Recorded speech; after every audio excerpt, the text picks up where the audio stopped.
Thank you so much for your invitation to be here with you today. When I returned to NIFA in April to serve as acting director, one of my top priorities was learning how our grant programs are driving innovation and advancing agriculture technology. As you all know, technology and agriculture are not separate endeavors. In the 21st century, it's clear that farming, ranching, forestry, and aquaculture operations routinely rely on technology. Today, it's quite common for management decisions to be informed by technology, like temperature and moisture sensors, or GPS and aerial systems, which allow producers to collect information more quickly and efficiently. Tasks that would take hours or days are now completed in a fraction of the time, perhaps even seconds. And robotic instruments are changing how farmers and ranchers run their businesses.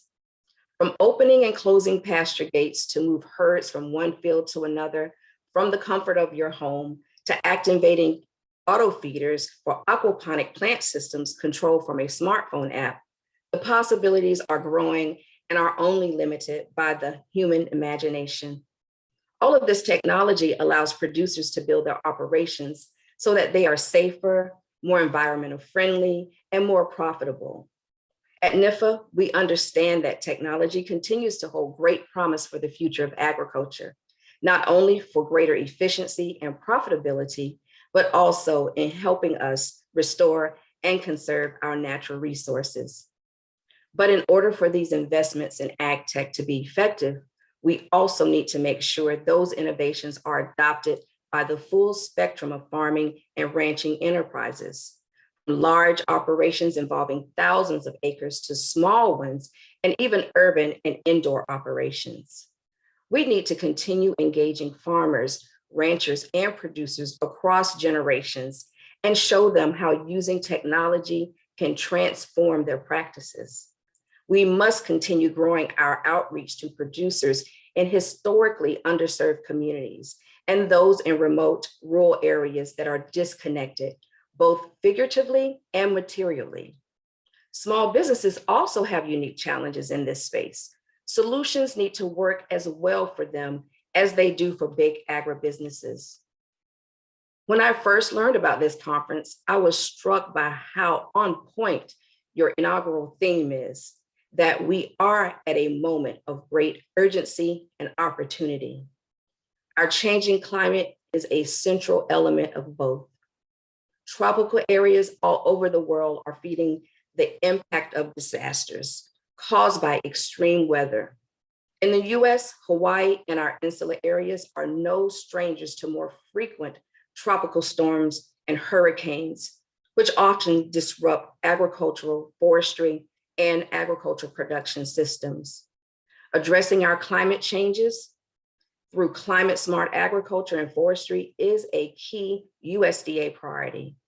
At NIFA, we are answering the call by continuously reviewing our funding portfolio and incorporating smart solutions into our programs. This is how NIFA supports the most impactful science and education work that's being conducted by our partners. These efforts have already been productive.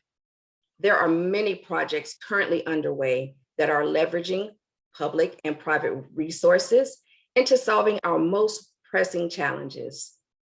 At the University of Hawaii, NIFA is investing $1.8 million in the Center for Tropical and Subtropical Aquaculture, which is one of the 5 regional aquaculture centers across the country. One of the center's goals is to develop and transfer new and adaptive technology to industry in Hawaii and the insular areas in the Pacific.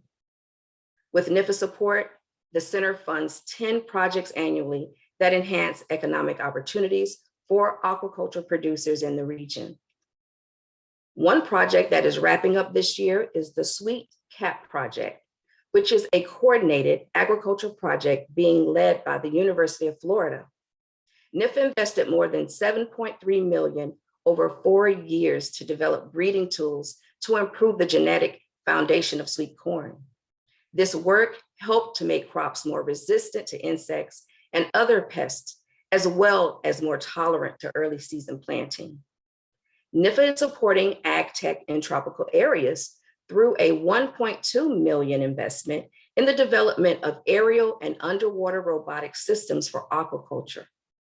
This new system, which is being developed at Florida Atlantic University, will enable collaborative monitoring and decision-making on farms of varying scales. Project leaders hope it can fundamentally transform how aquaculture farming is conducted in the US and around the world. NIFA is also stimulating technology innovation in the private sector through our Small Business Innovation, Research, and Small Business Technology Transfer programs. Over the last 10 years, NIFA has funded numerous SBIR projects in tropical areas with recipients in Florida, Hawaii, Puerto Rico, and the Virgin Islands. These programs fund projects in a range of topic areas, from aquaculture and plant biology and engineering to biofuels and rural and community development. Both of these programs include small businesses owned by historically underserved populations. I'll close by sharing information about a new cross-cutting program in our Agriculture and Food Research Initiative, AFRI, which is designed to fund programs that rapidly deploy solutions during and after extreme weather disasters. The AFRI program encourages proposals that support timely, critical research and extension activities following extreme weather events. More information is available on the NIFA website. I want to thank all conference attendees for joining NIFA in advancing this important work. I encourage you to submit proposals, share feedback on our programs, and volunteer for review panels. Your continued collaboration helps ensure that we at NIFA continue to meet the needs of tropical growers and producers. Thank you.